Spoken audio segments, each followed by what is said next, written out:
நாம் தேவனுடைய செய்தியை நாம் கேட்கும்படி இருக்கோம். நாம் யாவரும் எழுந்து உற்சாகமாய் கைகளை தட்டி பெனியில் அவங்கள அன்பாய் வரவேற்போம். ஹல்லேலூயா. உற்சாகமா சொல்லுவீங்களா? ஹல்லேலூயா. ஆண்டவர் ஜீவன் உள்ளவராக இருக்கிறார். ஆமென். எங்க மத்தியில் ஆண்டவர் கிரியை செய்கிறார். ரொம்ப சந்தோஷமா இருக்கிறீங்க இந்த காலையில. ஒரு விசை கரங்களை உயர்த்தி ஆண்டவருக்கு முன்பதாக நாங்கள் ஜெபிப்போம். ஆண்டவரே, உமக்கு நன்றி செலுத்துகிறோம் அப்பா. ஆண்டவரே, இந்த அழகான நாளுக்காக நன்றி. இந்த நாளில் கூட ஆண்டவரே உம்முடைய கிருபைகளுக்காக நன்றி செலுத்துகிறோம். எங்களை ஒருமித்து இந்த இடத்தில் நீ ஒன்று கூட தந்த கிருபைகளுக்காக நன்றி அப்பா. அப்பா, இன்றைக்கு நீங்கள் எங்களோடு பேச போறீங்க. உம்முடைய ஜீவனுள்ள வார்த்தை எங்கள் மத்தியிலே கடந்து வரப்போகிறது ஆண்டவரே.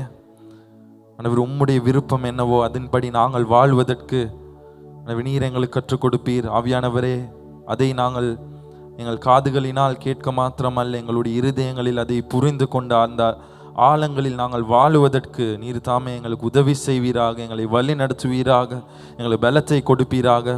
ஆண்டவரே, எங்களுடைய ஆண்டவரே எல்லா விதமான பலவீனங்களையும் நாங்கள் உம்முடைய கருத்தில் ஒப்பு கொடுக்கிறோம். நீர் தாமே அவைகளை நீக்கிவிட்டு ஆண்டவரே நீர் விரும்புகிற வாழ்க்கையை வாழ எங்களுக்கு உதவி செய்வீராக. இந்த நாள் ஆண்டவரே, இந்த சபை உம்முடைய கருத்தில் ஒப்பு கொடுக்கிறேன். வந்திருக்கிற அனைவரும் ஆண்டவர் எப்படி வந்தார்களோ அப்படியாக அல்ல ஆண்டவர், உம்முடைய ஆசீர்வாதங்களினாலும் உம்முடைய அபிஷேகத்தினாலும் நிரம்பி செல்லத்தக்கதாக நீர் ஆண்டவரே உதவி செய்வீராக. உமக்கே எல்லா துதிகன மகிமையும் செலுத்துகிறேன். இயேசுவின் ஜீவனுள்ள வல்லமையான நாமத்தில் ஜெபிக்கிறேன் நல்ல பிதாவே. யாரும் சத்தமா சொல்லுவோமா? ஆமென், ஆமென், ஹல்லேலூயா. இன்றைக்கு நாங்கள் வேதாகமத்தில் வாசிக்க போகிறதான பகுதி 1 சாமுவேல் 16 1ஆம் வசனம். யாரும் எழுந்த வண்ணமாகவே சத்தமாக, கர்த்தர் சாமுவேலை நோக்கி, இஸ்ரவேலின் மேல் ராஜாவாய் இராதபடிக்கு நான் புறக்கணித்து தள்ளின சவுலுக்காக நீ எந்த மட்டும் துக்கித்து கொண்டு இருப்பாய்? நீ உன் கொம்பை தைலத்தால் நிரப்பி கொண்டு வா. ஈசாயினத்துக்கு உன்னை அனுப்புவேன். அவன் குமாரரில் ஒருவனை நான் ராஜாவாக தெரிந்து கொண்டேன் என்றான். ஆமென்.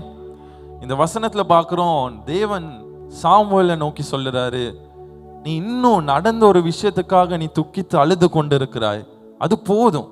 ஆங்கிலத்தில் சொல்லுது மோன்னா ரொம்ப கவலைப்பட்டு ஒரே யோசிச்சு எல்லாத்தையும் வெறுத்து அழுது கொண்டு இருக்கிறது. அப்படிப்பட்ட சாமுவேலை நோக்கி சொல்றாரு, நீ இப்படி அழுதது போதும், நீ உன்னுடைய கொம்பை எடுத்து வா, எடுத்து தைலத்தையும் எடுத்து நீ புறப்பட்டு போ. தமிழ்ல சொல்லிருக்கு, நான் ராஜாவாக தெரிந்து கொண்டவன். இங்கிலீஷ்ல சொல்லுது, for I have provided. நான் உனக்கு கொடுத்துட்டேன், உனக்கு தேவையான ஒரு காரியத்தை நான் கொடுத்துட்டேன், எனவே நீ அந்த இடத்துக்கு போ, உன்னுடைய தேவைக்கான பதில் அந்த இடத்துல இருக்கிறது என்று. ஆமென். யாரும் அமர்ந்து கொள்ளும் தேவனுடைய சமூகத்திலே. நாங்கள் இப்பொழுது சாமுவேலை பார்ப்போம் என்றால், சாமுவேல் மிகவும் ஒரு வல்லமையான தீர்க்கதரிசி, மிகவும் அபிஷேகம் நிறைந்த ஒரு மனிதன். அந்த சாமுவேல் அவனுடைய வாழ்க்கையில ஒரு அழுகையின் காலத்துல, ஒரு துக்கம் நிறைந்த ஒரு காலத்துல இருக்கிறான். ஏனென்றால் அவன் ராஜாவாக வேண்டும் என்று அபிஷேகம் பண்ணின சவுல், அவன் அந்த அபிஷேகத்தை இழந்து விட்டான். அவன் அந்த ராஜாவாக அவன் எதற்கு தெரிந்து கொண்டு பட்டானோ அந்த நோக்கத்தை அவன் இழந்து கொண்டான். அவன் தேவன் கிட்ட இருந்து விலகிட்டான். அவன் பிசாசானவனுடைய வழிகளில் போக ஆரம்பிச்சான். பிசாசு ஆவி வர ஆரம்பிச்சு அவன் ஜோசியம் பார்க்க ஆரம்பிச்சான். ஒவ்வொரு விதமான தீய செயல்களை செய்ய ஆரம்பித்தான். எனவே கர்த்தருக்கு பிரியமற்றவனாக அந்த சவுல் மாறிவிட்டான். எனவே சாமுவேல் மிகவும் வேதனையோடு அழுது கொண்டு இருக்கிறான். ஒரே இடத்துல இருந்து அவனுக்கு எல்லாமே வெறுக்கப்பட்டு, இதன் பின்னால நான் என்னத்தை செய்யறது? ஏன்னா அவனுக்கு ஒரு பெரிய நம்பிக்கை இருந்துச்சு, நான் அபிஷேகம் பண்ணின இந்த ராஜா தான் இந்த தேசத்தை முன்னோக்கி எடுத்து போவான், இந்த தேசத்தை அவன் தான் நடத்துவான் என்று. ஆனால் அவ்வளவு நம்பிக்கை வைத்த ஒரு சவுல் அவனுடைய எல்லா விதமான நம்பிக்கையையும் உடைத்து விட்டான். இன்றைக்கு எங்களுடைய வாழ்க்கையில கூட இப்படிப்பட்டதான ஒரு காலம் வரும். நாங்களும் துக்கித்து அழுது கொண்டிருக்கிறதான ஒரு நேரம் வரும். சில நேரம் சிலர் இப்பொழுது நீங்கள் அப்படிப்பட்ட ஒரு காலத்தில் இருக்கலாம். உங்களுக்கு பிரச்சனை வராதுன்னு நான் பிரசங்கம் பண்ண மாட்டேன். பிரச்சனைகள் வரும், அலை போல பிரச்சனைகள் வரலாம். அதனால் நீங்களும் இப்பொழுது சாமுவேலை போல ஒரே இடத்துல அதை நினைத்து நினைத்து துக்கித்து அழுது கொண்டிருக்கலாம். ஆனால் தேவன் சொல்லுகிறாரு, எப்படி துக்கித்து அழுவதற்கு ஒரு காலம் வந்திருக்கிறதோ அப்படியாகவே நாங்கள் முன்னோக்கி செல்கிறதற்கான ஒரு காலம் வரும். அவர் இப்ப சாமுவேலை பார்த்து சொல்ற, நீ துக்கித்து அழுதது போதும், இப்ப நீ முன்னால போகணும். இன்னைக்கு தேவன் உங்களை பார்த்தும் சொல்றாரு, நீ எந்த காரியத்துக்காக துக்கித்து அழுது கொண்டு இருக்கிறாயோ அது போதும், நீ இப்பொழுது முன்னால நீ செல்ல வேண்டிய நேரம் வந்து இருக்கிறது. சில நேரம் அது ஊழியமாக இருக்கலாம், வியாபாரமா இருக்கலாம், படிப்பாக இருக்கலாம், உங்களோட பிள்ளைகள்னால இருக்கலாம், உங்களுடைய திருமண வாழ்க்கையாக இருக்கலாம். ஆண்டவர் இன்றைக்கு உங்களை பார்த்து சொல்றாரு, நீ இன்னும் கடந்த இழந்த காரியத்தை நினைச்சுக்கிட்டு அழுதுகிட்டு இருக்கிற. ஆனால் ஆண்டவர் சாமுவேலுக்கு என்ன சொல்றாரு, நீ அழாத, நீ போ, உனக்கு ஒரு ராஜாவை தாரேன்னு சொல்றாரா? இல்ல, தேவன் சொல்றாரு, உனக்கான ராஜாவை நான் தெரிந்து கொண்டுட்டேன், ஐ ஹேவ் ப்ரொவைடட், நான் அது கொடுத்துட்டேன் உனக்கு. நீங்க எந்த காரியத்துக்காக நீங்க இன்னும் அழுதுகிட்டு இருக்கிறீங்களோ, என்ன பிரச்சனைகளுக்காக நீங்கள் கண்ணீர் விட்டுக்கிட்டு இருக்கிறீர்களோ, ஆண்டவர் சொல்லுகிறாரு, நீ இழந்த காரியம் உண்ட பின்னால இருக்கிற அந்த பாஸ்ட குறித்து இன்னும் அழுதுகிட்டு இருக்கிற. ஆனா அதை காட்டிலும் மேன்மையான காரியத்தை உன்னுடைய எதிர்காலத்துல நான் வைத்து விட்டேன், உனக்கு ஒழுங்கு படுத்திட்டேன். ஆமென். விசுவாசிக்கிறவங்க மாத்திரம் சத்தம் ஒரு ஆமேன் சொல்லுவீங்களா? கரத்தை உயர்த்தி ஒரு ஆமேன் சொல்லுவீங்களா? இன்றைக்கு நாங்க ஒரே இடத்துல தான் எங்களோட வாழ்க்கையில உண்மையிலே நிக்கிறோம். எல்லாரும் 2025 வருஷம் வந்துட்டு ஒரு புது வருஷம் நல்லா அப்படின்னு எல்லாரும் வருஷத்தை கொண்டாடுறீங்க. ஆனா இன்னும் எங்களோட லைஃப் ஸ்டைல பார்த்தா இன்னும் நீங்க வாழ்ந்த மாதிரி தான். காலையில் எழும்புறீங்க, பல்லு விளக்குறீங்க, பிள்ளைங்களை ஸ்கூலுக்கு அனுப்புறீங்க, பொண்டாட்டியோட இருக்கிறீங்க, அதுக்கப்புறம் வேலைக்கு போறீங்க, வாரீங்க, சர்ச் சண்டே வருவீங்க. வாழ்க்கையில் என்ன மாற்றம்? இதற்கெல்லாம் என்ன சொல்ல, சில இழப்புகள் தான் காரணமா இருக்கும். சில நேரம் சபையிலையும் நீங்க வாரீங்க, பாச சொல்ற மாதிரி டைமுக்கு வாரீங்க, ஊழியத்தை செய்யறீங்க, கொயர்ல இருக்கிறீங்க, பாட்டு பாடுறீங்க, ஆனா உங்களோட ஊழியத்துல எந்த விதமான மாற்றமும் இல்லை. எப்பொழுதும் இருந்த மாதிரி ஒரே இடத்துல தான். உங்களோட வாழ்க்கையில ஒரு வெடிப்பு, ஒரு சத்தம் இல்லாம இருக்கு. பாச சொல்லுவாரு, இந்த வருஷம் ஒரு சத்தம் இருக்கணும் எங்களோட சபையில, ஆனா அது இல்லாமல் இருக்கிறது. ஏன்னா எனக்கு அவன் காயப்படுத்திட்டான், நான் நினைச்சது நடக்கல, நான் சவுல மாதிரி நானும் நினைச்சேன் என்னுடைய ஊழியத்துல இதெல்லாம் இப்படி வரும், நான் நினைச்சேன் என்னுடைய படிப்பு இப்படியெல்லாம் எனக்கு கிடைக்கும் அப்படின்னு. ஆனா அதெல்லாம் தவறான வழியில போனனால எனக்கு இப்ப வெறுத்து போயிருக்கிறேன், எனக்கு இப்ப எதுவுமே செய்ய விருப்பம் இல்லாமல் இருக்கிறது. அப்படிப்பட்டவர்களுக்கு தேவன் சொல்றாரு, இது சாதாரணமான காரணம் தான். எங்களோட வாழ்க்கையில இப்படிப்பட்டதான சூழ்நிலை வருகிறது சாதாரணமான ஒரு காரியம், அது எல்லாருக்கும் வருவது தான். ஆனால் இந்த காலத்துல நாங்கள் அறிந்து கொள்ளணும், தேவன் எங்களுக்காக வைத்திருக்கிற திட்டங்கள் எங்கள் காயங்களை காட்டிலும் பெரிய திட்டங்களாக இருக்கிறது. ஆண்டவர் எங்களுக்காக வைத்திருக்கிற தரிசனங்கள் எங்கள் கடந்த காயங்களை காட்டிலும் மேன்மையானதாக இருக்கிறது. ஆண்டவர் உனக்காக பட்டு வச்சிருக்கிற காரியங்கள் உன்னுடைய கடந்த கால கசப்பான அனுபவங்களை காட்டிலும் மேன்மையான காரியமாக இருக்கிறது. ஆமென். எனவே இந்த காத்து கொண்டிருக்கிறதான் இந்த காலத்திலும் தேவன் பெரிதான நன்மையை வைத்திருக்கிறார். இல்ல பார்த்தோன்னா இந்த வசனத்துல உன்னுடைய கொம்பை எடுத்துக்கோன்னு சொல்றாரு. கொம்பு என்றால் என்ன? நீங்க பாத்தீங்கன்னா மாடுக்கெல்லாம் கொம்பு இருக்கும், அது எப்பயும் என்ன கொம்பால தான் முட்டும். அந்த கொம்பு மிகவும் வல்லமையானது. நாங்க பழைய ஏற்பாடுல பார்ப்போம், பலிபீடத்துல 4 கார்னர்லயும் கொம்பு இருக்கும், அதுல தான் ரத்தத்தை தெளிப்பாங்க. அது என்னத்தை அடையாளப்படுத்துனா, பலிபீடம்னா ஜெபம். அந்த ஜெபம் மிகவும் வல்லமையானது. இன்றைக்கு கொம்புல எண்ணெய போடுறது என்னன்னா ஆவியானவருடைய அபிஷேகம். அந்த அபிஷேகம் மிகவும் வல்லமையானது. ஏனென்றால் அபிஷேகம் அடிமைத்தனங்களின் நுகங்களை முறிக்கிறது. அபிஷேகம் எங்கள் வாழ்க்கைகளை மாற்றும். வறண்டு போய் இருக்கிற வாழ்க்கைகள்ல எல்லா விதமான செழிப்பையும் கொண்டு வர முடியும் அபிஷேகத்தினால. இன்னைக்கு ஆண்டவர் அப்படிப்பட்ட அபிஷேகத்தை உங்களுக்கு கொடுத்திருக்கிறார். அபிஷேகம் சாதாரணமான காரியம் அல்ல, அபிஷேகம் அசாதாரணமான ஒரு காரியம். தேவன் உங்களுக்குள்ளேயே கிரியை செய்வது. எலிஷாவுடைய வாழ்க்கையில பார்த்தோம்னா, மரித்து போன அவனுடைய சரீரத்துல எலும்புகள் பட்ட உடனே அதுக்கு உயிர் மறுபடியும் வருதான். இன்னைக்கு அபிஷேகத்தை ஒண்ணு தொட்டுச்சுன்னா அது உயிர் அடையும். ஆமென். பேதுருடைய நிழல் பட்ட உடனே வியாதியோடு இருக்கிறவங்களுக்கு எல்லாம் சுகம் கிடைச்சிருச்சு. மோசேட முகத்தை பார்க்க முடியல அவன் கிட்ட இருந்த அபிஷேகனால, அதனால ஒரு துணியினால மூடினாங்க. பவுல்ட ஆடையில நுனிய தொட்டவுடன் சுகம் கிடைச்சிச்சு. நோயோட அந்த ஸ்திரீ இயேசுவை தொட்டாங்களா? இல்ல, அபிஷேகம் நிறைந்த இயேசுவின் ஆடையில அந்த நுனிய தொட்டவுடன் சுகம் கிடைச்சிருச்சு. இன்னைக்கு அபிஷேகத்தினால் சுகத்தை கொடுக்க முடியும், விடுதலையை கொடுக்க முடியும், வாழ்க்கைகளை மாற்ற முடியும், உங்கள் ஜீவியங்களை உயர்த்த முடியும்.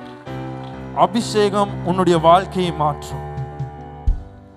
எனவே அப்படிப்பட்ட வல்லமையான அபிஷேகத்தை தேவன் சொல்லுகிறார் சாமுவேலுக்கு, அதை மறுபடியும் எடுத்துக்கொண்டு நீ போ என்று. உன்னுடைய கொம்பை எண்ணெயினால் நிரப்பிக்கோ. ஒவ்வொரு நாளும் ஆவியானவருடைய அந்த எண்ணெயினால் நாங்கள் நிரம்பப்பட வேண்டும். ஒவ்வொரு நாளும் நிரம்பப்படணும்னு சொல்ற நேரம் நிறைய பேர் ஒவ்வொரு நாளும் நிரம்புறது இல்லை. அபிஷேகம் எப்போ ஞாபகம் வரும்னா, போயா வந்துச்சுன்னா போயா சர்வீஸ் இருக்கு, பாஸ்டர் வந்து கையை வச்சு ஜெபிப்பாரு. ஆனால் தேவன் எதிர்பார்ப்பது ஒவ்வொரு நாளும் நாங்கள் அபிஷேகத்தினால் நிரம்ப வேண்டும். இப்போ சாமுவேலை பார்த்தோம்னா, சாமுவேல் வந்து அவ்வளோ வல்லமையான ஒரு தீர்க்கதரிசி. ஆனால் அவன் ஏன் ஒரு இடத்துல நிற்கிறான்? அவன் ஏன் இப்போ அழுதுகிட்டு இருக்கிறான்? ஏன் ஆண்டவர் சொல்ற நீ அழுதது போதும்? அது ஏன்னா அவன் முதல்ல அவன் வழிகளில் இந்த தேசத்தை நடத்தி கொண்டு போவான். ஆனால் அந்த மனுஷங்க சொல்லுவாங்க, அந்த ஜனங்கள் சொல்லுவாங்க, இப்போ உனக்கு வயசாகி விட்டது. நீங்கள் வசனத்தை வாசிங்கன்னா உங்களுக்கு தெரியும். இப்போ உனக்கு வயசாகி விட்டது, எங்களுக்கு ஒரு ராஜா தேவை, எங்களுக்குன்னு ஒரு தலைவன் தேவை. எனவே அவன் நினைச்சிட்டு இருந்தா அவனுக்கு செய்ய முடியும்னு, அவனுக்கு செய்ய முடியாம போகும். எனவே அவன் என்ன பண்ணான்னா, அவனுடைய பிள்ளைகளை நம்பினான். அந்த பிள்ளைங்களை வளர்க்குறேன், இந்த விதமா நான் அவங்கள ட்ரெயின் பண்றேன், அவங்க இந்த ஜனங்களை வழி நடத்திட்டு போவாங்கன்னு. ஆனா கடைசியில் பார்த்தா அந்த பிள்ளைங்களும் தவறான வழியில போவாங்க. அவங்க ராஜாவாக தகுதி இல்லாதவர்களாக போவாங்க. எனவே அவனுக்கு ஏமாற்றம் வந்துடும். அவன் நினைச்ச காரியத்தை அந்த பிள்ளைங்க செய்ய மாட்டாங்க. இன்னைக்கு சில நேரம் நீங்களும் பிள்ளைங்களை வளர்க்குறீங்க. சில நேரம் பிள்ளைங்க பெருசாகணும்னு நீங்கள் நினைப்பீங்க, சரி எனக்கு அப்புறம் என் பிஸ்னஸை செய்வான், எனக்கு அப்புறம் இந்த காரியங்களை செய்வான்னு. ஆனால் அவர்கள் வளர்கிற வித்தியாசமாக இருக்கிறனால சிலர் அது நடக்காமல் போகும். இவன் அப்படிப்பட்டதான ரிஜெக்ஷன்ஸை இவன் ஃபேஸ் பண்ண ஆரம்பிக்கிறான். அப்புறம் கடைசியாக அவங்களையும் அபிஷேகம் பண்ண பிறகு கடைசியாக அவன் வாரான் சவுல் கிட்ட. சவுல் மேலே அவன் அந்த அபிஷேக எண்ணெயை ஊற்றுறான். ஆனால் அவ்வளோ நம்பின சவுல் அந்த எண்ணெயை ஊற்றினோன்னு அவன் ஆவியில் நிரம்புனா, அவன் பெரிய காரியங்களை செஞ்சான், மிகவும் உயரமானவனாக இருந்தான். அவ்வளோ வல்லமையாடி இந்த சவுல் அவன் கடைசியில் அவன் ஆண்டவருக்கு பிரியமில்லாத காரியத்தை செய்வான். எனவே இவன் பாப்பான், என்கிட்ட இருக்கிற எல்லாத்தையும் கொடுத்துட்டேன், என்னைய நம்பினேன், என்னால் முடியலை, என் பிள்ளைங்களை நம்பினேன், அவங்களால முடியலை. அப்புறம் சவுல் கடைசியில் அழகாக இதெல்லாம் செய்து முடிப்பான்னு அவனையும் நம்பினேன், ஆனால் அவனாலையும் இது செய்ய முடியாமல் போயிடுச்சு. இன்னைக்கு அப்படிப்பட்ட அவமானங்களையும் வெக்கங்களையும் நீங்கள் சந்தித்து இருக்கலாம். நீங்களும் சொல்லலாம், ஐயோ நானும் இந்த பிஸ்னஸ் சரி வரும்னு இந்த பிஸ்னஸ் செஞ்சேன், அது சரி வரல. ஐயோ இந்த காரியம் என்னுடைய வாழ்க்கையில் வெற்றி பெறும்னு நான் நினச்சேன், அதுவும் செய்யலை. எல்லாம் முழு பலத்தோடு நான் கொடுத்து அதுவும் சரி வராமல் இப்பொழுது நான் ஒரு நிலைமையில் நிற்கிறேன்னு நீங்கள் சொல்லலாம். இன்னைக்கு எங்களோட வாழ்க்கை காரணம் அதுதான். ஊழியத்தை ஆசையாக செய்வோம், எவ்வளோ பலடம் போடுவோம், எவ்வளோ ஆயத்தத்தோடு செய்வோம். ஆனால் அதுக்கான ஒரு அங்கீகரிப்போ அதுக்கான ஒரு மேன்மை கிடைக்காம போனோன்னு, சரி என் பாட்டுக்கு நான் செய்கிறத செஞ்சுக்கிட்டு போகிறேன்னு நாங்கள் இருந்துருவோம். இன்றைக்கு அப்படிப்பட்ட நிலைமையில் இந்த சபையில் யார் யார் இருக்கிறீங்க? எத்தனை பேர் இன்னும் அழுதுகிட்டு இருக்கிறீங்க? ஏதோ வாழ்க்கை போகிற வண்ணமாவே போகட்டும்னு ஒரு வாழ்க்கையில் ஒரு வெறுமையான ஒரு இடம் இருக்குது, ஒரு காய்ந்து போன ஒரு நிலை, ஒரு வறண்டு போன நிலை. உங்களோட வாழ்க்கையில் எந்த விதமான எதுவும் இல்லாமல் இருக்கிறீர்களோ, ஆண்டவர் உங்களை பார்த்து சொல்லுகிறார். சங்கீதம் 92:10 என் கொம்பை காண்டா மிருகத்தின் கொம்பை போல உயர்த்துவீர், புது எண்ணெய் அபிஷேகம் பண்ணுகிறீர். ஆமென். ஆண்டவர் சொல்லுகிறார், அப்படிப்பட்ட நிலைமையில இந்த சபையில் இப்பொழுது யார் யார் இருக்கிறீர்களோ, உங்கள் கொம்பை ஆண்டவர் காண்டா மிருகத்தின் கொம்பை போல அவர் உயர்த்துகிற காலம் வருகிறது. ஆண்டவர் பழைய அபிஷேகம் அல்ல, உங்களை புதிய எண்ணெயினால் ஆண்டவர் அபிஷேகம் பண்ண போகிறார். ஆமென். ஆண்டவர் சொல்றார், இத்தனை நாள் நீங்கள் எதெல்லாம் செஞ்சு இதெல்லாம் எனக்கு ஜெயத்தை கொடுக்கும் என்று நினைத்தீர்களோ, அதை காட்டிலும் பெரிதான ஒரு மேன்மை உங்களுக்கு தர ஆண்டவர் வல்லவராக இருக்கிறார். ஆமென், ஆமென். ஆண்டவர் சொல்கிறார், வறண்டு போன நிலங்களில் நான் என்னுடைய அபிஷேகத்தை ஊற்ற போகிறேன். வறண்டு போன இடங்களில் என்னுடைய அபிஷேகத்தை ஊற்ற போகிறேன். ஏனென்றால் தேவனுடைய அபிஷேகம் ஒரு இடத்தை தொடும் என்றால் அந்த இடம் நிரப்பப்பட்டதாக இருக்கும், ஆசீர்வாதத்தினால் நிரப்பப்பட்டதாக இருக்கும், பலத்தினால் நிரப்பப்பட்டதாக இருக்கும். இப்பொழுது சரி, என்னுடைய கொம்பை நான் எப்படி அந்த அபிஷேகத்தினால் நிரப்புறதுன்னு நீங்க கேட்கலாம். ஆண்டவர் 3 காரியத்தை சொல்லுகிறார். முதலாவது ஜெபத்தினால், தினம்தோறும் ஆண்டவரோடு பேசுவதினால் எங்களுடைய வாழ்க்கை ஆண்டவருடைய அபிஷேகத்தினால் நிரம்பும். அந்த ஜெபம் நீங்க அவர் கணக்கு செய்யற ஜெபமோ, ஏதோ வீண் வார்த்தையை பயன்படுத்தி செய்யற ஜெபமோ அல்ல. முழு மனதுடன் ஆண்டவரோடு நீங்க பேசுற ஜெபமாக இருக்கணும். ஏன்னா நீங்க யோசிங்க, இப்ப நீங்க ஒரு ஆளை சரியா யார் சரி லவ் பண்றீங்க, இல்லாட்டி உங்களோட புருஷனோட மனைவியோட பேசுறீங்க, நீங்க ஒரு ஹவர் பேசுறீங்க. ஆனா ஒரு ஹவர் என்னத்தை பேசிருப்பீங்க? சொல்லு, அப்புறம் சொல்லு அப்படின்னு பேசிட்டு இருந்தா சரி வருமா? ஆனா நீங்க பாருங்க, இந்த லவ் பண்றவங்க ஒரு 2 நிமிஷம் மனசை விட்டு பேசிட்டு இருப்பாங்க. அதுக்கப்புறம் போனை வச்சதுல இருந்து சிரிச்சுக்கிட்டே தான் இருப்பாங்க. ஏன்? அந்த 2 நிமிஷம் மனசால பேசுனது அவங்கள அவ்வளோ தொட்டு இருக்கும். இன்றைக்கு தேவன் அப்படிப்பட்ட ஜெபங்களே ஆண்டவர் விரும்புகிறார். ஆமேன். மனதை திறந்த தேவனோடு ஜெபிப்பது ஒவ்வொரு நாளும் ஒவ்வொரு நேரமும், அப்படிப்பட்ட ஜெபத்திலே நாங்கள் நிற்க வேண்டும். இரண்டாவதாக நாங்கள் ஆராதனையினால், ஏனென்றால் ஆராதனை எங்களை புதுப்பிக்கும். ஆராதனை எங்களுடைய ஆவியை புதுப்பிக்கும். நாங்கள் ஜெபத்தை முழு மனசோடு செய்யறோம், ஆனா ஆராதனைய முழு ஆவியில செய்யணும். ஆண்டவருடைய வசனம் சொல்லுகிறது, அவர் எப்படி ஆராதிக்கணுமா? ஆவியிலையும் உண்மையிலும். எனவே முழு ஆவியோடு தேவனை ஆராதிக்க வேண்டும். எப்பொழுதும் எந்த நேரத்திலும், நாங்க எங்க போனாலும், நாங்க வாகனங்கள் ஓட்டுற நேரமாக இருக்கலாம், எங்களுடைய வேலை நேரமாக இருக்கலாம், ஒவ்வொரு நேரமும் தேவனுக்கு நன்றி செலுத்தி கொண்டு இருக்கணும். ஏனென்றால் அவர் ஜீவனை கொடுத்திருக்கிறார். ஆமென். அவர் எங்களை வாழ வைத்திருக்கிறார். எனவே அவரை எப்பொழுதும் அவருடைய நாமத்தை உயர்த்தி கொள்ளணும். ஏனென்றால் நாங்கள் ஆராதிக்கிற நேரத்தில் என்ன நடக்குதுன்னா, ஆண்டவருடைய பிரசன்னம் அந்த இடத்துக்கு வந்து எங்களுடைய ஆவிகளை புதுப்பிக்கும். ஏன்னா ஆண்டவருடைய வசனம் சொல்கிறேன், என்னுடைய நாமத்தை உயர்த்துக்கிற எந்த ஒரு ஸ்தானத்திலையும் நான் வந்து வாசம் செய்வேன். அவருடைய நாமத்தை சொன்ன போது அந்த இடத்துல ஆண்டவர் வாசம் செய்கிறாரு. அப்பொழுது எங்கள் அவைகள் புதுப்பிக்கப்படும். மூன்றாவது, தேவனுடைய வார்த்தையை வாசிக்கணும். தேவனுடைய வார்த்தையை வாசிக்கிறது, நீங்க நினைக்கலாம் ஏதோ ஒரு புக்கை நாங்க காலில் வாசிக்கிற மாதிரி இதை வாசிச்சிடலான்னு. இல்ல, இது சாதாரண ஒரு புக்கே அல்ல. இது வாசிக்கிற நேரம் எங்களுடைய ஆத்தும உயிர்ப்பிக்கப்படுகிறது. மரித்து போய் இருக்கிறதான காரியங்கள் எங்களுடைய வாழ்க்கையில் உயிர்ப்பிக்கப்படும். காலையில எல்லாம் நாங்கள் இதை வாசிக்கிற நேரம் அந்த நாளுக்கு தேவையான பலன் எங்களுக்கு கிடைக்கிறது. இந்த 3 காரியமும் சாதாரணமா கிறிஸ்தவங்களுக்கு சொல்ற காரியம் தான். நீ எப்பயும் ஜெபி, எப்பயும் ஆராதனை செய், எப்பயும் பைபிளை வாசி. ஆனா நீங்க யோசிச்சு பாருங்க, இந்த வண்ணமாக எங்களுடைய வாழ்க்கையில நாங்க இந்த 3ஐயும் செய்யறோமா? முழு மனசோட ஆண்டவரோடு நீங்க ஒரு நாள் எடுத்தீங்கன்னா நீங்க ஜெபிப்பீங்களா? முழு ஆத்துமாவோடு முழு ஆவியோடு ஆண்டவரை நீங்க ஒவ்வொரு நாளும் ஆராதிக்கிறீங்களா? உங்களுடைய ஆத்துமாக்கள் புதுப்பிக்கிற வண்ணமாக நீங்க ஆண்டவருடைய வசனத்தை வாசிக்கிறீங்களா? ஆண்டவர் சொல்கிறார், இப்படிப்பட்டதானவைகளை நான் எதிர்பார்க்கிறேன். ஏன்னா இப்படிப்பட்டதான நடக்கிற நேரம் ஆண்டவர் சொல்கிறார், புதிய எண்ணெய் உனக்குள்ளே நான் நிரப்புகிறவனாக இருக்கிறேன். பழைய எண்ணெய் அல்ல, ஆண்டவருடைய புதிய எண்ணெய் எங்களுக்குள்ளே வருகிறது. அது வருகிற நேரத்தில் ஆண்டவர் வந்து எங்களை உயர்த்துகிறவராக இருக்கிறார். வசனம் சொல்கிறது, காண்டாமிருகத்தை போல நான் உன்னை உயர்த்துவேன். இன்றைக்கு உயர்வு வரணும்னா எங்ககிட்ட அபிஷேகம் இருந்தாலே போதும். அபிஷேகம் இருக்கிறவங்க எல்லாருமே உயர்ந்துகிட்டு தான் இருப்பாங்க. ஆமென். சாமுவேலை பார்க்குறோம், இப்போ அவன் எல்லாத்தையும் போட்டுட்டான். அவன் பிள்ளைங்க மேல போட்டான், அது சரி வரல. சவுல் மேல போட்டான், அதுவும் சரி வரல.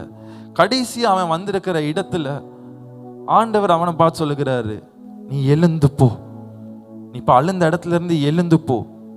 இன்னைக்கு ஆண்டவர் இங்க இருக்கிற சிலர், நீங்க எழும்ப விருப்பமே இல்லை. நீங்க உங்களோட ஊழியத்துல ஒரு வித்தியாசத்தை செய்ய விருப்பமே இல்லாமல் இருக்கலாம். உங்களோட படிப்புல எவ்வளோ நீங்க நேரத்தை போட்டுட்டீங்க, இன்னும் உங்களுக்கு நீங்க விரும்புகிற டிகிரியை முடிக்காமலோ ஏதோ ஒரு காரியத்தில் நீங்க சிக்கப்பட்டு கொண்டிருக்கிறீங்க. ஆண்டவர் சொல்கிறார், நீ எழும்பி போ. ஏனென்றால் முதலாவது திட்டம் தோல்வி அடைந்திருக்கலாம், 2வது திட்டமும் தோல்வி அடைந்திருக்கலாம். ஆனால் கடைசி முறை இன்னும் ஒரு முறை நீ எழும்பு, இன்னும் ஒரு முறை நான் உன்னை அபிஷேகம் பண்ண இடம் கொடு. ஏனென்றால் அந்த அபிஷேகம் உன்னுடைய தலைமுறைகளை ஆசீர்வதிக்க போகிறது. அது இந்த தேசத்தை மாற்ற போகிறது.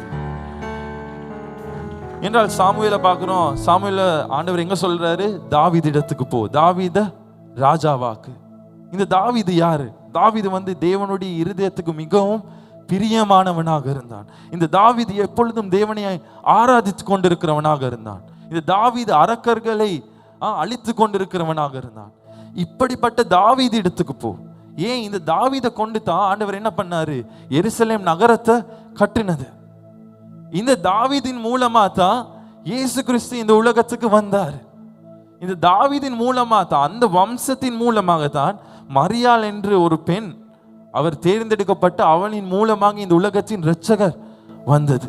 யோசிங்க, சாமுவேல் வந்து இல்ல அப்பா, இது நான் என் பிள்ளைங்களை நம்பினேன், அது தோல்வி அடைஞ்சி. சவுலை நம்பினேன், அதுவும் தோல்வி அடைஞ்சிருச்சு. இனிமேல் என்னால் எழும்பவே முடியாது, இனிமேல் நான் ஏதோ வாழ்ற வாழ்க்கையை வாழ்ந்து கொண்டு போறேன்னு இருந்திருந்தா இயேசு கிறிஸ்து இந்த உலகத்துக்கு அந்த வம்சம் வழியாக வந்திருக்க முடியாது.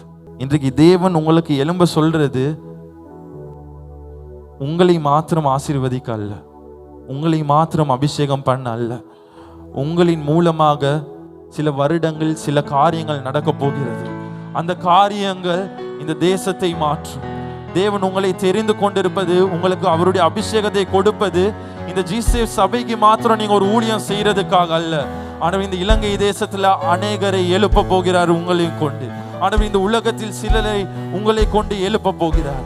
ஆண்டவருடைய மகா பெரிய அந்த ராஜ்யத்திலே ஆண்டவர் உங்களை கொண்டு ஒரு திட்டத்தை வைத்திருக்கிறார். எனவே அவர் சொல்லுகிறார், நான் உன்னை எடுத்திருப்பது உன்னை கொண்டு, உன்னுடைய வம்சத்தை கொண்டு, உன்னுடைய அபிஷேகத்தை கொண்டு நான் பலரை ஆசீர்வதிப்பதற்காக. உன்னிடத்தில் இருக்கிற அந்த கொம்பை மறுபடியும் நீ நிரப்பு, மறுபடியும் நீ நிரப்பு. புதிய எண்ணெய் உங்களுக்குள்ளே வழிந்தோட போகிறது, ஒரு புதிய அபிஷேகம் உங்களுக்குள்ளே வழிந்தோக போகிறது. ஆண்டவர் சொல்லுகிறார், பழைய எண்ணெய் அல்ல, காண்டா மிருகத்திற்கு ஒப்பான ஒரு பலத்தை நான் உங்களுக்கு கொடுத்து உங்களை உயர்த்த போகிறேன். ஹல்லேலூயா, ஹல்லேலூயா. இன்றைக்கு எத்தனை பேர் இந்த இடத்துல நீங்க வெறுமையா ஃபீல் பண்றீங்கன்னு எனக்கு தெரியல. ஆனால் இது ஆண்டவர் யாருக்கோ பேசுறதுக்காக தான் ஆண்டவர் இந்த வார்த்தையை கொடுத்துக்கிறார். ஆமென். இது வளமை போல் அல்ல. ஆண்டவர் வந்து இந்த சபையில சிலர் சாமுவேலை போல இல்லப்பா, எனக்கு இதுக்கு மேல நான் வித்தியாசமா எதுவும் செய்ய போறது இல்லைன்னு நிற்கிறீங்க. ஆனால் ஆண்டவர் சொல்கிறாரு, உன் கொம்பை நீ மறுபடியும் எடு, உன்னுடைய பலத்தை மறுபடியும் எடு. நான் அதுல புதிய எண்ணெயை ஊற்ற போகிறேன், புதிய அபிஷேகத்தை கொடுக்க போகிறேன். எத்தனை பேரால அந்த 92:10 வசனத்தை நாங்க யாரும் சத்தமா வாசிப்போமா? என் கொம்பை உயர்த்துவீர், புது எண்ணெய் அபிஷேகம் பண்ணுகிறீர். ஹல்லேலூயா, ஹல்லேலூயா. எத்தனை பேரால் சொல்ல முடியும், ஆண்டவரை பார்த்து, ஆண்டவரே என்னுடைய கொம்பை நீர் மறுபடியும் அபிஷேகம் பண்ணும், என்னை மறுபடியும் நீர் நிரப்பும், என்னை மறுபடியும் நீர் பயன்படுத்தும். ஆண்டவரே, இன்றைக்கு யாரெல்லாம் ஒரு கஷ்டமான ஒரு கடினமான இருதயத்தோடு இருக்கிறீங்களோ நீங்கள்லாம் கரங்கள் உயர்த்தி கொள்ளுங்க. இந்த நேரத்தில் ஆண்டவர் ஒரு புதிய ஒரு காரியத்தை செய்ய போகிறார். ஆண்டவர் இங்க ஒவ்வொருவரையும் தெரிந்து கொண்டிருக்கிறார். இன்றைக்கு சவுலை போல நீங்களும் அவ்வளோ அபிஷேகம் பெற்றும் ஆண்டவர் நினைச்ச காரியத்தை உங்களால செய்ய முடியாம இருந்திருக்கும். சில நேரம் அதுக்கு பாவம் ஒரு காரியமாக இருந்திருக்கலாம், சில நேரம் உங்களுடைய பெருமைகளாக இருக்கலாம், இல்லாவிட்டால் வேற காரியங்களை ஆண்டவரை விட்டு நீங்க உயர்வாக நினைத்து இருக்கலாம். இன்றைக்கு அப்படிப்பட்ட ஒரு வாழ்க்கையை வாழ்ந்து வறண்டு போன ஒரு வாழ்க்கையில் நீங்க நிக்கிறீங்களா? ஆண்டவர் கேட்கிறார் உங்களை பார்த்து, இன்னும் ஒரு முறை எனக்கு இடம் கொடுக்க முடியுமா? நான் மறுபடியும் உன்னை அபிஷேகிக்க விரும்புகிறேன், மறுபடியும் உன்னுடைய தலையை நான் எண்ணெயினால் அபிஷேகம் பண்ண விரும்புகிறேன். ஆண்டவர் உங்களை எடுத்து பயன்படுத்துவதற்கு எத்தனை பேருக்கு இடம் கொடுக்க முடியும்? சாமுவேலுக்கு அது இலகுவான காரியமாக இருக்கவில்லை. அவன் தாவீது கிட்ட போனான்னா சவுல் அவனுக்கு ஏதாச்சும் பண்ணிடுவான், ஆனாலும் சரின்னு அவன் தீர்மானம் எடுத்தான். இன்னைக்கு நீங்க இப்ப எடுக்க போற தீர்மானத்துக்கு உங்களுடைய நண்பர்கள் ஒத்துக்கொள்ளாமல் இருக்கலாம், நீங்கள் எடுக்கிற தீர்மானத்தின் நிமித்தம் மனிதர்கள் உங்களை வெறுக்கலாம். ஆனால் எத்தனை பேர் உண்மையா சொல்லுவீங்க, ஆண்டவரே நான் இனிமே உங்களோட இருக்க போறேன், உம்மோடு வாழ போறேன், உம்முடைய வசனத்தை வாசிப்பேன், உண்மை ஆராதிப்பேன், முழு உள்ளத்தோடு உங்களோட பேசுவேன் அப்பா. அப்படிப்பட்டவர்களை ஆண்டவர் சொல்றேன், நான் காண்டா மிருகத்தின் போல் உயர்த்துவேன், நான் உன்னை என்னுடைய அபிஷேகத்தினால். ஏனென்றால் ஆண்டவருடைய அபிஷேகம் உங்களை மாத்திரம் அல்ல, உங்களை கொண்டு சந்ததிகளை ஆசீர்வதிக்க போகிறது, சந்ததிகளை எழுப்ப போகிறது, தேசத்தை ஆசீர்வதிக்க போகிறது. ஆண்டவர் சொல்றார், நீ வாளாக அல்ல நீ தலையாக இருக்க போகிறாய், நீ கீழாக அல்ல நீ மேலாக இருக்க போகிறாய். கரங்கள் உயர்த்தி ஆண்டவரை பார்த்து சொல்லும், ஆண்டவரே மறுபடியும் எங்களை ஒப்பு கொடுக்கிறோம், நீர் எங்களை நிரப்பும், உம்முடைய அபிஷேகத்தினால் நிரப்பும், உம்முடைய புதிய எண்ணெயினால் நிரப்பும், அதற்காக எங்களை ஒப்பு கொடுக்கிறோம் என்று யாரும் வாய்களை திறந்து சொல்வீங்களா? ஏனென்றால் அப்படி சொல்லுகிற நேரத்தில் ஆண்டவர் அவருடைய புதிய ஒரு அபிஷேகத்தை உங்கள் மேலே ஊற்றுவார், ஆண்டவருடைய ஒரு புதிய தைலத்தினால் உங்களை அபிஷேகம் செய்வார். ஓ ரிகாரா ரபா ஷெரே லே ரெபே ஷரா ரபா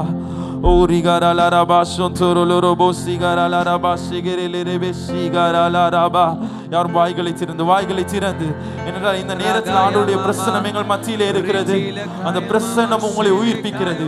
வறண்டு போன வாழ்க்கைகளை ஆண்டவர் உயிர்ப்பிக்கிறார். வறண்டு போன ஊழியங்களை ஆண்டவர் உயிர்ப்பிக்கிறார். வறண்டு போன நிலங்களை ஆண்டவர் வயல்வெளியாக மாற்ற போகிறார். இதுவரைக்கும் நீ எதற்காக அழுந்து கொண்டிருக்கிறாயோ ஆண்டவர் சொல்கிறார், அதை காட்டிலும் மேன்மையான ஒரு ராஜரீகம், அதை காட்டிலும் மேன்மையான ஒரு சிங்காசனத்தை உனக்காக நான் ஆயத்தப்படுத்தியிருக்கிறேன். யாரும் கரங்களை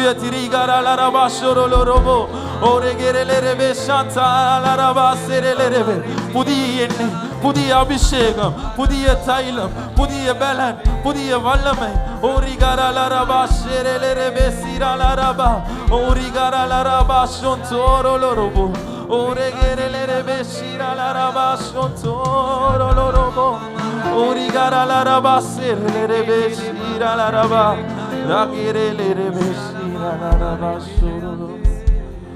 என்னை ஆனந்த தைலத்தை அபிஷேகம் செய்திடும் ஆவியானவரே,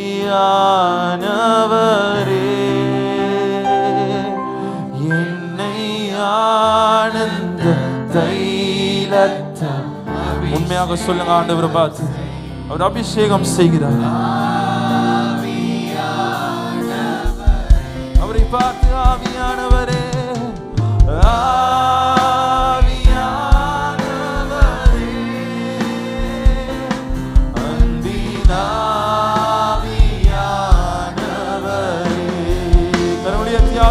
பார்த்து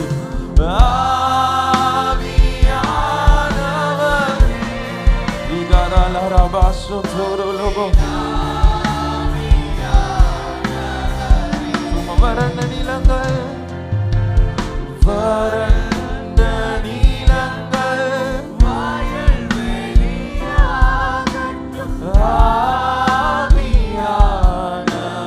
ஆவியானவரே, வறண்ட நிலங்கள், வறண்ட நிலங்கள் வயல்வெளியாகட்டும்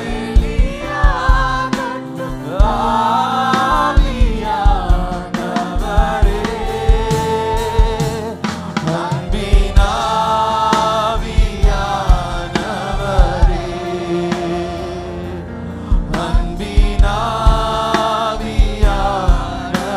ஆவியானவரே, என்னை ஆனந்த தைலத்தால், என்னை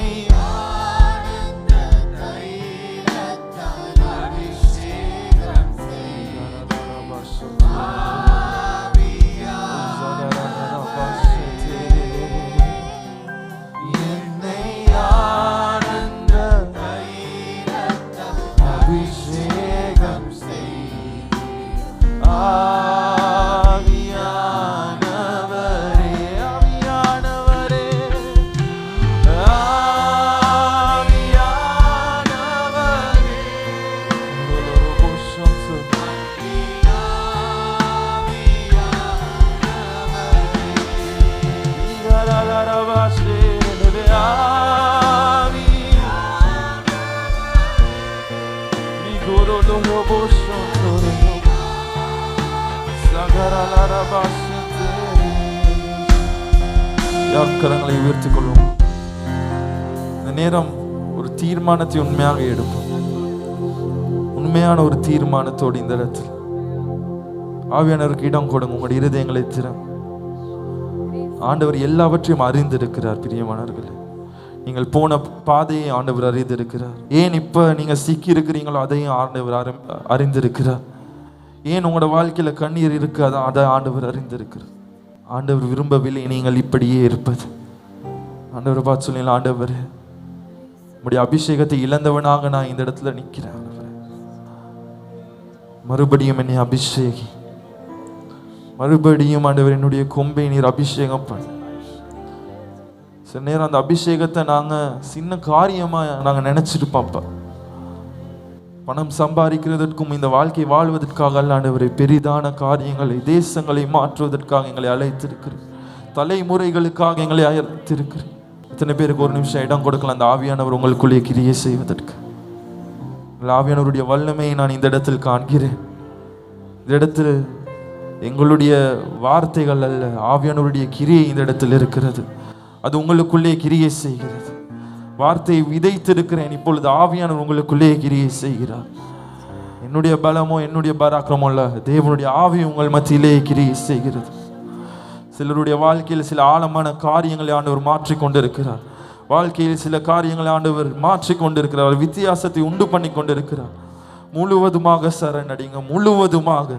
எந்த பாவங்கள் உங்களை ஆண்டவரோடு வாழ முடியாமல் வைத்திருக்கிறது, ஆண்டவர் சொல்லுங்க, ஆண்டவரே சவுலை போல் இந்த பாவங்களில் விழ நான் விருப்பம் இல்லை ஆண்டவரே, அவைகள் என்னுடைய வாழ்க்கையிலிருந்து எடுத்து போடும். அது இச்சையாக இருக்கலாம் ஆண்டவரே, குடி பழக்கங்களாக இருக்கலாம், அவைகளை எடுத்து போடும் ஆண்டவரே. உம்முடைய அபிஷேகத்தினால் என்னை நிரப்பு.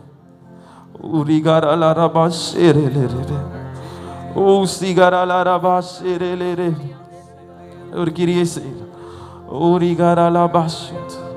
முழுவதுமாக ஆண்டவருக்கு இடம் கொடுங்க.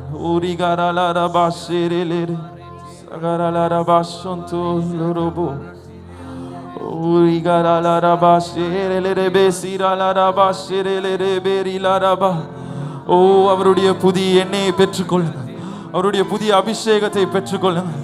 ஓ கடந்த காரியங்களை காட்டிலும், கடந்த அபிஷேகத்தை காட்டிலும் அந்த ஒரு பெரிய ஒரு அபிஷேகத்தை எங்கள் சபை கொடுக்கிறார். ஓ ரிகாராலரபாஷோரோலோரோபோ, ஓ ரிகாராலரபாஷாந்தாராலரபா, ஓ ரெகெரெலெரெபெசிராலரபாஷோந்தோரோலோரோபோ, ஓ ரிகாராலரபாஷிராலரபாஷேரெலெரெபே, ஓ ரிகாராலரபாஷோந்தோரோலோரோபோ, ஓ ரிகாராலரபாஷேரெலெரெபெசிராலரபா, ஓ ரிகாராலரபாஷோந்தோரோலோரோபோ. தேவன் சிலருடைய வாழ்க்கையில் ஜீவனை உண்டு பண்ணுகிறார், ஒரு புதிய ஒரு ஜீவனை கொடுக்கிறார். ஒரு புதிய ஒரு ஜீவன், மரித்து போயிருக்கிற சில காரியங்களுக்கான ஒரு புதிய ஜீவனை கொடுக்கிறார், புதிய வாழ்க்கையை கொடுக்கிறார்.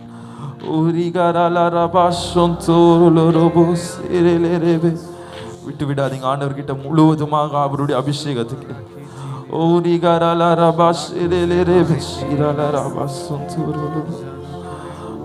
நீரில்லாத நிமிடம் வேண்டாம், நீரில்லாத நொடியும் வேண்டாம், நீரில்லாத மூச்சும் வேண்டாம் என் தூயரே.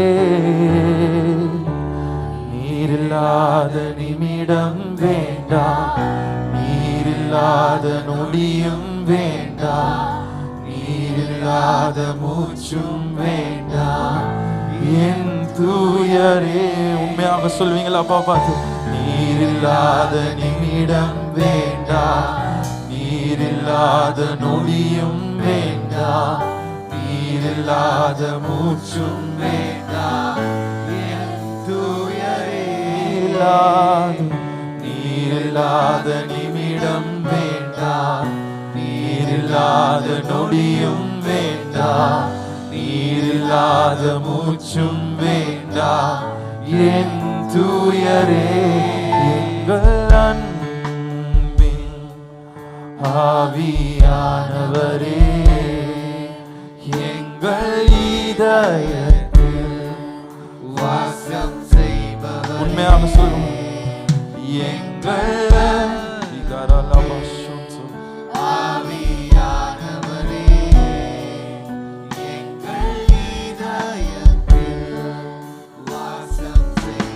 இந்த உலகத்தில், இந்த உலகத்தில் எனக்கொன்றும் இல்லையே, உந்தன் சமூகத்தை விட்டு எங்கு போவே. இந்த உலகத்தில் எனக்கொன்றும் இல்லையே, உந்தன் சமூகத்தை. கரங்களை சொல்லும், ஆவியானவரே என்னை நிரப்பும், ஆண்டவரே நிரப்பும், ஆவியானவரே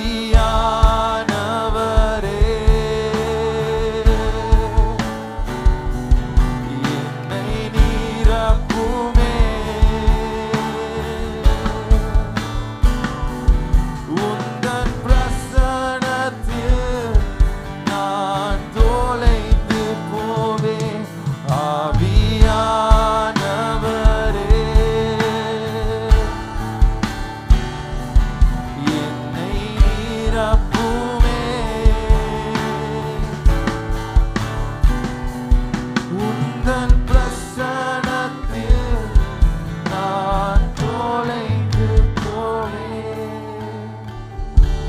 வேண்டாம் ஆண்டவரே. உம்முடைய பிரசன்னத்திலே தொலைந்து போகிற அனுபவங்கள் எங்களுக்கு வேண்டும். மறுபடியுமாக உம்மிலே மூழ்கி இருக்கிற அனுபவங்கள் எங்களுக்கு வேண்டும் ஆண்டவரே.